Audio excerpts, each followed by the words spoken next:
How's it going, guys? Welcome back. And on this video, I'm gonna go ahead and show you how it is that you could have got this potential drop on your USD. It was a crazy drop. This was I believe around 80 something pips, 85, 86 pips. Yes, so it was 86 pip move. Now I'm gonna show you how it is that you could have got in this trade with a great risk reward ratio. I personally didn't get in this trade, but I did go ahead and break it down for everybody that jumped on my live session yesterday on IG. So I did a quick live breakdown on IG, and I mentioned about these lows being taken out and for market to fulfilling this area of imbalance. So I did mention that during the London session, we could be seeing a potential manipulation to the upside coming into this area of imbalance and then dropping to the downside. So let me just go ahead and break everything down for you guys. If we go over to the 4-hour time frame, now in the 4-hour time frame, there's something that has been catching my eye for quite a while, and this has been this area of imbalance right over here. This area of imbalance I've been talking about for quite some time, and we have not been able to fulfill that area. Another thing is we have been ranging in a big consolidation. This whole area right here has been a huge consolidation where we're just trying going up, going down, going up, going down, going up, going down, so on and so on. Which obviously we want to go ahead and trade outside of that area. However, if the opportunity is presented, we're going to go ahead and take that opportunity and either sell or buy. Now, one thing that I do like to take a lot in consideration is the overall direction. The overall direction has been and will more likely maintain being bearish.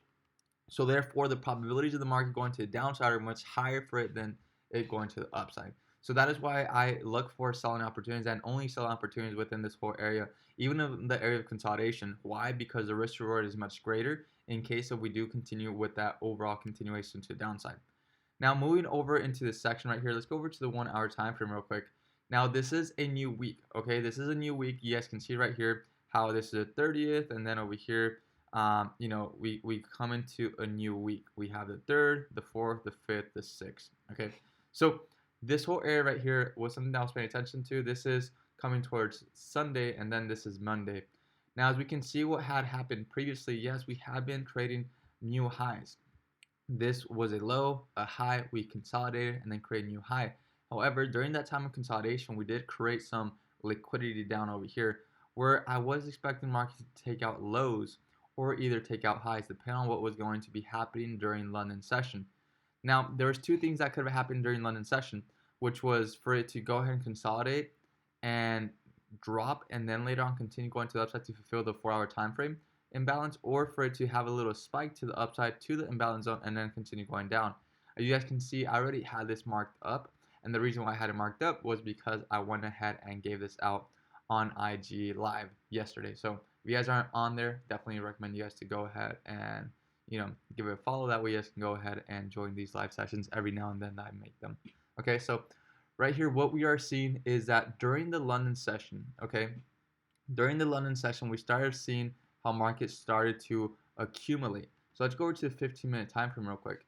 Now, what you guys can see on the 15-minute time frame, we can see how market was accumulating on the 15-minute time frame, and as New York was approaching, London session was ending, we were coming up into a nice area of imbalance, an area of imbalance that I had mentioned the day previous. Okay, now we can see how this comes very nice into a 1.13650 level. Okay, I had that marked up at that section, and the top of that section I had at 1.13700. So this was a nice half number and whole number core theory level that I was paying attention to, and as we can see, market came into that zone and then dived to the downside. Now let's say that you wanted a little bit more confirmation.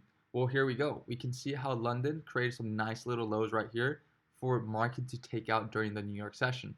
Now, as we go ahead and come closer into this area of imbalance on the 15-minute time frame, we can go into the 5-minute time frame, and on the 5-minute time frame, we can see the following. Okay. Now, what we can see right here in this section is how we can see how market is creating some nice little 3 runs to the upside, and then we have a break of structure. Okay, we have a break of structure to the downside in this section, and then we come up and test what? We tested that nice point of interest before that continuation to the downside. So this was a nice setup that had happened on a beautiful Monday, which honestly I didn't expect market to move as much on a Monday, especially because I believe it's like a bank holiday or something like that. So I didn't expect for that move to happen as quick. I did expect for Mauri to make a movement, just not all the way down over here for 80 something pips. I did want Mauri to go at least for 30 to 40 pips, but he went for double. So it's something great. Unfortunately, I wasn't able to jump in on it. However, fortunately, I did know that a lot of people from the IG live session that I did were able to jump on that trade. So that is how you guys could have taken advantage of Euro USD shorting positions. Now, what do I expect for this upcoming following days?